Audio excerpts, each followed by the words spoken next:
This is Gene the Coffee Bean, and this is my disclaimer. All the opinions expressed in this podcast are mine and mine alone, unless otherwise noted. My opinions are not intended for any other purpose but your entertainment. You rock.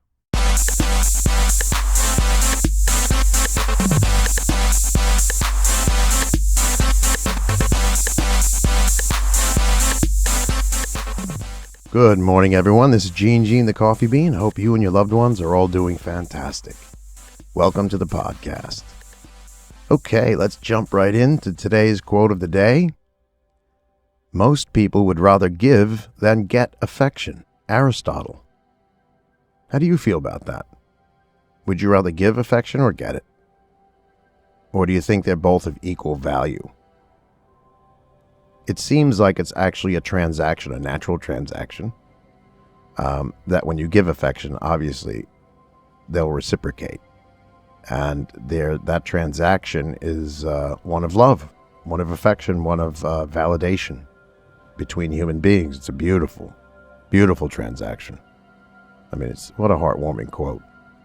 And it also reveals a primary part of the natural human disposition. Since we're members of a social species, we need each other, we depend on each other.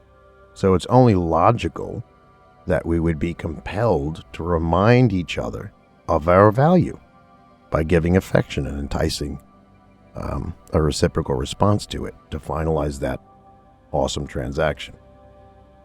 Also, yesterday, we spoke, if you remember, we spoke about how our immunity is boosted by up to 60% when we're around family and friends because it's a constant validation. So when your immune system is heavily impacted by that in and of itself shows that nature provided a health benefit to the closeness of human beings and our affections towards each other. What a beautiful quote. Very powerful. Okay, people, let's laugh. Today's jokes of the day.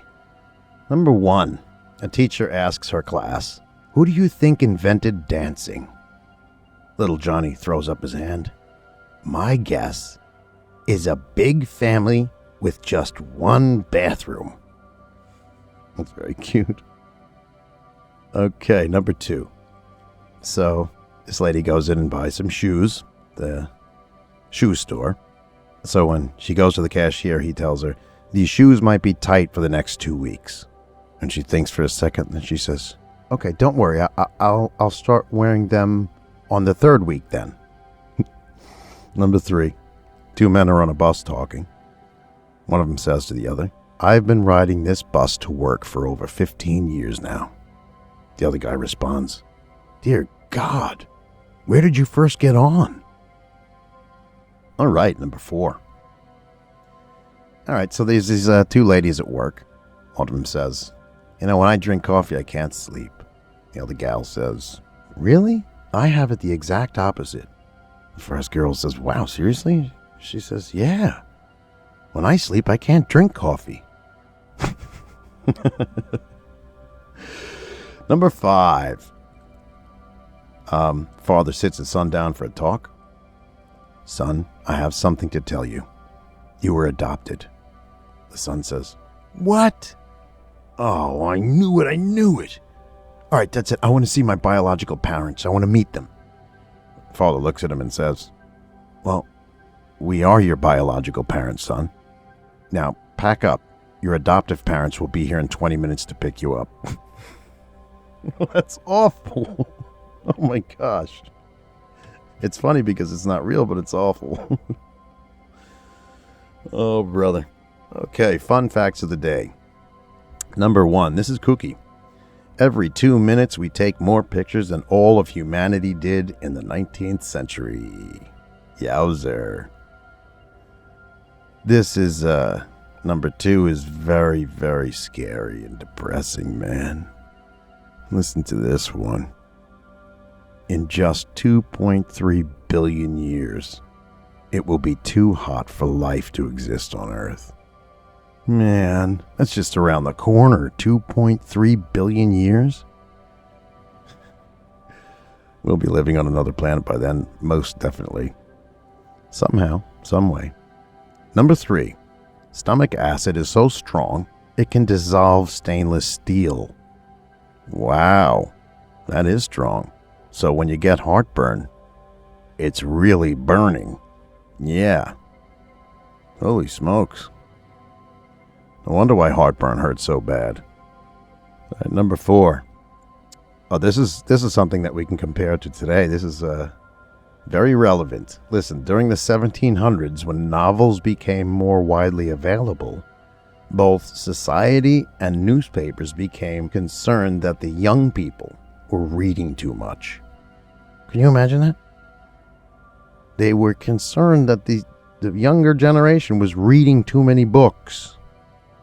And they even had terms for it. They called it reading rage, like road rage. Reading rage, reading lust, reading mania, reading fever. What the heck? Wow. If they only realized how blessed they were by seeing the future and what the iPad, the iPhone, the internet would do to us, they might say, oh, here, take a book.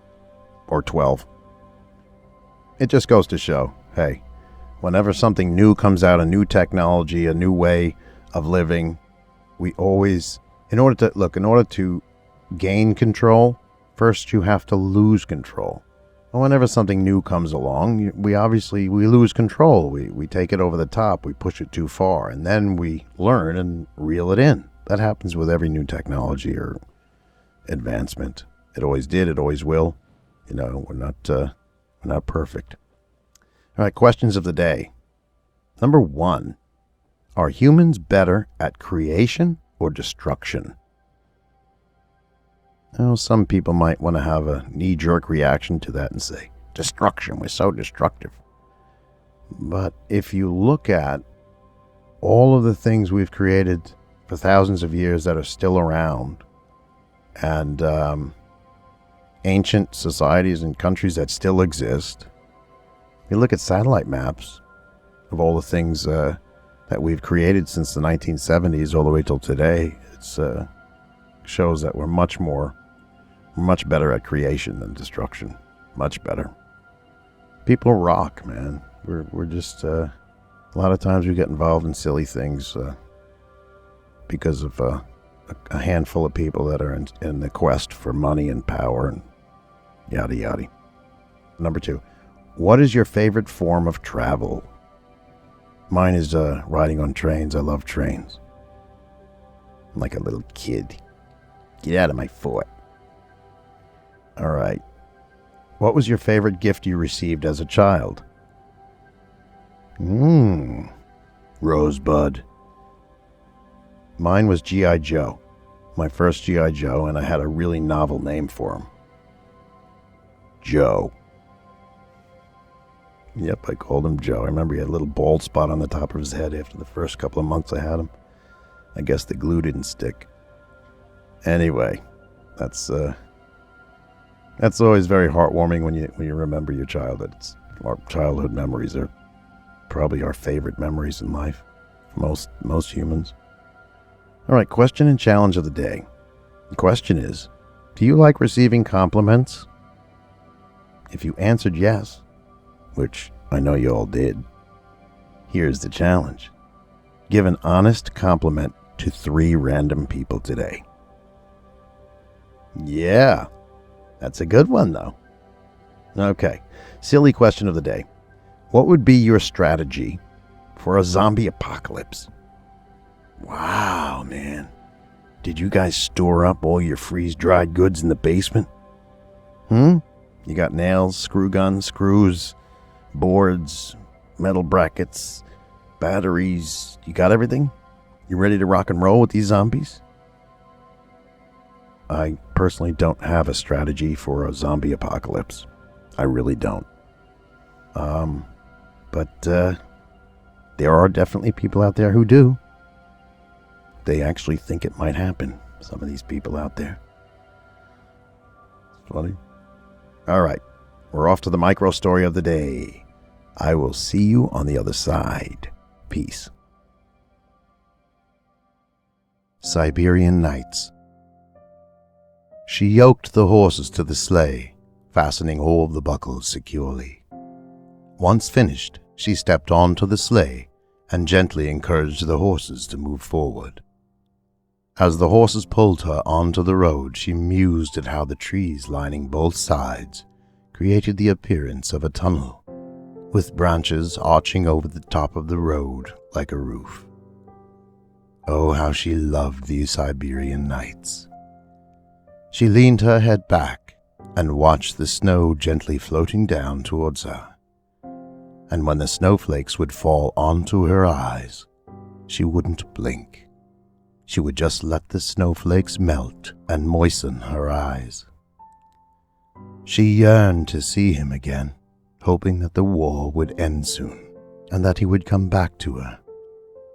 But until then, she would continue to remember him with these near-silent rides on their sleigh.